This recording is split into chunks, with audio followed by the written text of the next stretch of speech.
What is going on, everyone, and welcome to Around the Metaverse, our weekly show where we bring together some of the best content creators from the blockchain and NFT gaming community. Now, for those of you who don't know, you're probably living under a rock, especially with the new stuff that they just dropped. But Illuvium is an open world exploration NFT creature collector and auto battler game. So think of it like a Web3 version of Pokemon in a sense, if you're not familiar with Illuvium. They recently announced the next NFT drop they're doing called the Illuvatars, along with a trailer that we're going to look at right now.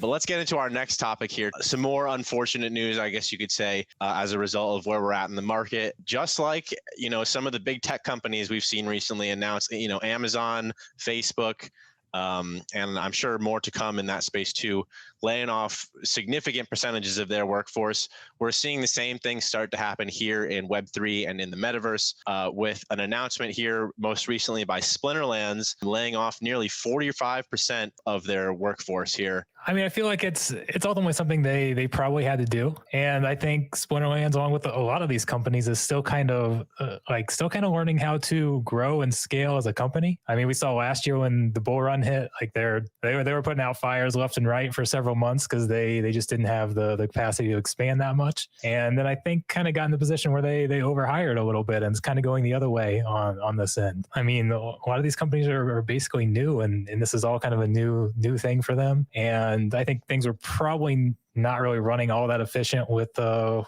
the hires. And so I think overall, this is actually the right move for them, and something that they needed to kind of cut back on and maybe focus more on like the game itself, the core aspects of the game. It kind of hurts a little bit, but I think it's the right direction for them to go. Well, yeah. Bro, hold on, man. You're taking that shit like a champ. I don't know if you guys know, but Bulldog was a former community manager for Splinterlands, and he was on the chopping block as well. And it sucks, man. In particular to see our friends, that happened to our friends. Man, rough, dude. So I don't know. I just want to say, man, taking like a damn champion, and I appreciate you, dude. I mean, I always try to put everything in a positive perspective. I mean, there's nothing fun about losing your job. I mean, it's especially in this market. But what this does give you an opportunity to do, especially for Bulldog, this is Web3 experience, and having that kind of experience this early in the game, I think is going to open some possibilities for companies that are maybe have a little bit more of an establishment that are coming into the space that are looking for somebody that can give them that experience and guidance. If we look at it as a red flag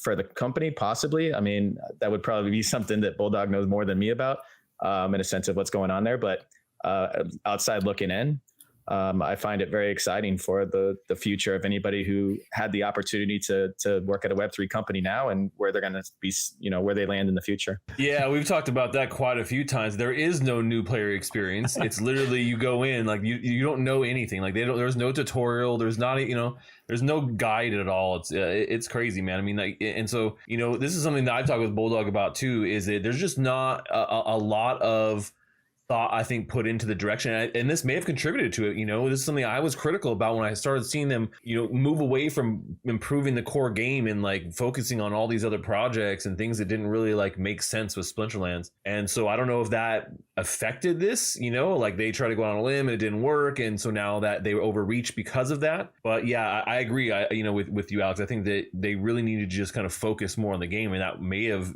yielded better results, at this point right now. But I don't think that, when it comes to like companies and this time, I think we're seeing a lot of companies do this. It's pretty healthy and natural. Where it is not natural is when you have mismanagement.